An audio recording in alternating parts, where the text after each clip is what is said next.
I finally got 12 wins on the Crown Duel Challenge, which means that we're guaranteed 2,000 gold and 100 cards. So let's see how many attempts that took me. Let's see, where are we? Crown Duel Challenge, okay. I only got 2 wins on my first attempt. Sounds terrible. So 1, 2, 3, 4, 5. Took me 6. Oh, no, that's just in order. That's just in order of worst to best. So I got 12, 10, 7, 5, and 2. So, yeah, that's my best one so far. 5th attempt took me. A couple people are online in the clan. We're up to 7 people online. That's awesome. And the clan chest starts in 7 hours and 50 minutes. Just going to donate some minion horde right there. But anyway, we are going to open up this Crown Duel Challenge, and then we're going to take a look at 5 guys. Oh, boy. Oh, boy. Oh, come on. All right. Oh, well, those are all the commons. Then all the rares. Clone spell. Ugh, tornado. Alright, that's still okay because it's not level 4 yet. I want a clone spell though. There's the Electro Wizard challenge. If you get 12 wins, you're guaranteed an Electro Wizard. But for every 3 people that get an Electro Wizard, 12 people will get 0 wins. So that's kind of sad. And then the Crown Duel challenge ends in 10 hours. I might do it 1 or 2 more times. This is the deck that I'm using for my ladder matches, but obviously I can't do it when I'm doing the Crown Duel challenge. So let's just get into our first replay. Not going to have any music right here. I'm going to narrate it. So here I had to choose between the Prince and the Sparky, and that was a really tough decision. But I did end up picking the Sparky, right? Yeah, okay. Then Minions, obviously, instead of the Ice Wizard. And then meanwhile, you can see he's picking. I took the Princess just because I didn't want an expensive deck. And then I took the Guards because I knew that I needed something to counter his Prince. So, meanwhile, he decided to give me, this is for 12 wins, by the way, so it was a very, very intense decision, but it was 12-1, so, I was 11-1, so I could have lost and then still had one more chance, but then he gave me a Mortar, a Princess, a Lumberjack, and a Rocket, so that was interesting. Started off with a Sparky. He starts off with an Ice Wizard. Now, he had an Expo that I didn't know about, and he kept a Royal Giant for himself, and I gave him a Lava Hound. So I don't think he ever actually got a chance to play the Lava Hound the entire match. So that was kind of weird. So there goes the Sparky, fires, takes out the Ice Wizard. There goes the Lumberjack. It's not that bad since it's new update.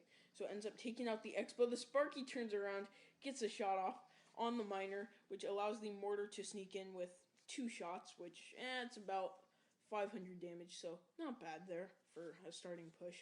And then he also kept the Lightning spell for himself, so he has 4 cards that are 6 elixir or more, so that's kind of weird. Oh yeah, and he also gave me a clone spell. So, wait, did I keep the Princess for myself? I don't know, but he gave me a clone spell. So that was interesting. Now, he is obviously a Royal Giant user because he instantly drops it down. Yep, with the Bomber. Oh, yep, countering it with some Splash. There he goes. So, you guys know that I don't like the Royal Giant. Personally, I don't think it should be in the game. I think that Clash Royale is all about strategy and taking your time, and cards like the Royal Giant and the Hog Rider, they just rush ahead and skip everything. So, really I'd like to see a Golem buff, a P.E.K.K.A buff, maybe even a Giant buff, Giant Skeleton buff. But anyway, right here, the Mortar, right there, coming down, and he decides to lightning it, but he decided to lightning before he even dropped my Lumberjack. So if I just wouldn't have dropped my Lumberjack, then it'd be at full health, and it could have gotten off a lot of extra damage. But our Mortar does about 500 damage, his lightning does about 346, I think. So going into double elixir, I just drop off a Princess. Minions, I drop on the back other side because I'm almost certain that he wanted to drop his Royal Giant. Well, I'm sure he wanted to, just to prevent him from dropping his Royal Giant, because then it would take a lot of damage right away. So he drops a Bomber off, so I know he's not going to go for a Royal Giant push, but then he drops his Ice Wizard to counter the Minions. Now, I know that he's going to drop his Royal Giant. Yeah, see, there it is. So then there goes the Rocket, there goes the Lumberjack. The Lumberjack has really high DPS, so that's good. And then the Mortar going down, Sparky Mortar, really unusual deck. I don't know if I've ever seen someone use Sparky and Mortar in the same deck before. But there we go, that was a terrible Princess placement, shouldn't have dropped that there. And we are barely ahead. Our Rocket does do more damage than his Lightning spell. So, just playing really aggressive, because if you leave the miner alone, it does about 400 damage, and I don't want 400 damage on my tower that I could easily prevent. So he makes the mistake of dropping the Ice Wizard and the Bomber next to each other. Sparky's gonna hit all that. Then the Lumberjack dies and rages the minions, so it was at 1202. 2 raged minions on the tower. Look at that. They take it all the way down to 614. So it's like the weakest things, or what people think are the weakest things, do end up doing the most damage. But here we go, guys. Second Sparky down. And 614 on the tower, meaning that if I could just get off like a little bit more damage, I'm within rocket range. So I just drop off the clone spell. Everybody's cloned. Sparky coming down the other lane, he doesn't even need to worry about that. Well, I mean, I'm sure he should do something about it. But the Sparky doesn't even get a hit off because the cloned stuff, the guards, minions, the Lumberjack, that was pretty cool. Double rage spell. And let's get into another battle. Yeah, I remember one time somebody gave me a rage spell, and I kept a Lumberjack for myself, and I was cycling so fast that I dropped a rage on top of a rage on top of a rage on top of a rage, and it just 3-crowned the guy, because I was going for like a giant bowler, and then I raged that, but then the Lumberjack died, and then that became rage, and then I cycled back to my rage as the Lumberjack was dying, and it was crazy. But here we go. You can see my picks right there. Vincent against Lieutenant Mustang, I think that is. And he has an Inferno Tower. Now, I hate the Inferno Tower. Really annoying. But, this deck right here, Tornado, Fireball, Musketeer. I kept the Tornado because I wanted to give him, like, say, a Miner or a Goblin Barrel. Because, you know, those cards, if you have the Tornado, they end up working out terrible. So I was able to. One time I got a Tornado, and then one time it had me choose between a Tornado and a Miner, so I just chose the Tornado. He dropped his Miner, Tornado to the King Tower, easy win right there. But here we go, barely any damage done. 1 minute into the game, and the Mega Minion is just so annoying. I think the Mega Minion still needs a nerf. They nerfed it by 15% DPS earlier this month or last month, but it didn't do anything. Still overpowered. It's the second most used card in the game, and the most used card in the game is the Zap. And then after that is the Archers, then the Hog Rider, Log, Fireball.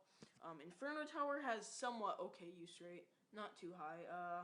I dropped the Elixir Collector there just because I didn't know if he had a Miner or a Goblin Barrel, so I wanted to keep it right there just in case he was going to do something.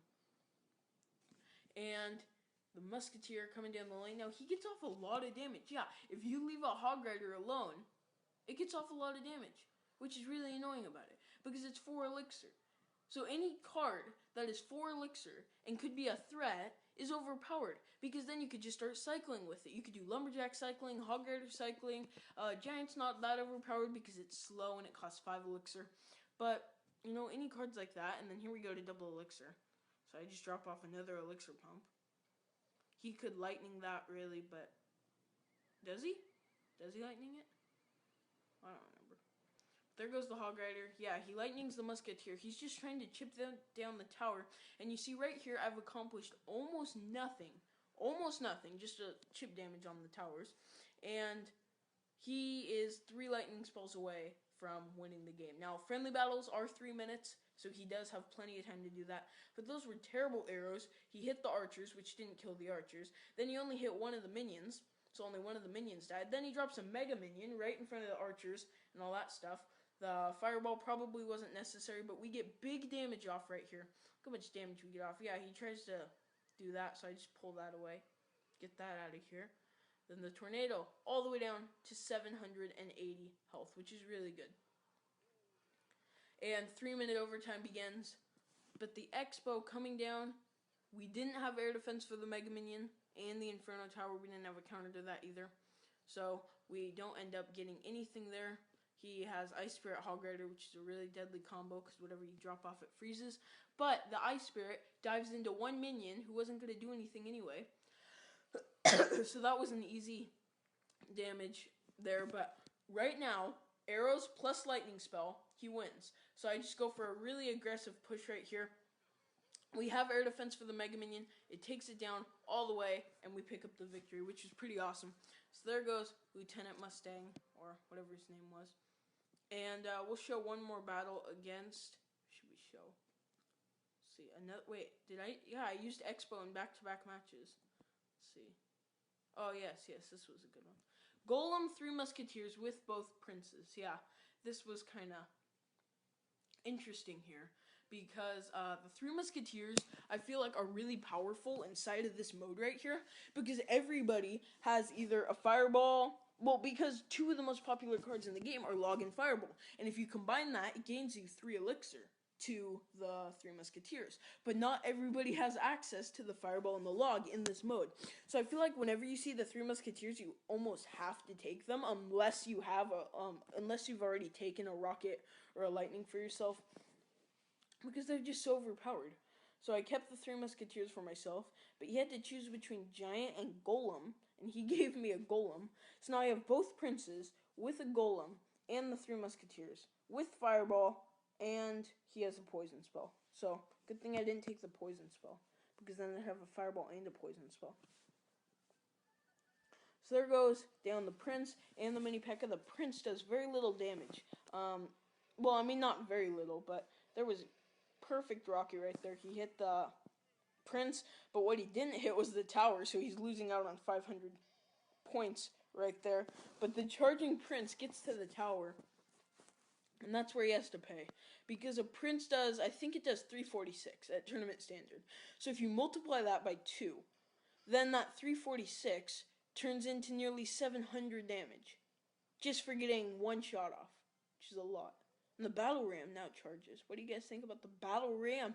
I think it's a really genius idea, guys. Alright, so guys, you're not gonna believe this. We're gonna take 2 barbarians, and they're gonna carry a log, and they're gonna charge for the tower. Done. New idea right there. Like, I don't think that's a very good idea. But look at this guy right here having 3 spells. He doesn't know what to place, and he has to freeze my Prince. Terrible idea. Well, I mean, that was his only idea. And the Prince gets off 2 shots, which is equivalent to 1 charge, which is like another 700 damage. So just off a couple Prince hits, he's gotten 1400 damage onto that tower. So here we go. We're building up a Golem push. We know that he has a Rocket, so that's why we're not going to drop our 3 Musketeers and make it 4 Musketeers. So we're just going to drop off our Dark Prince, because even if he were to Rocket it, it would only lose its shield, which is exactly what he's going to do right here.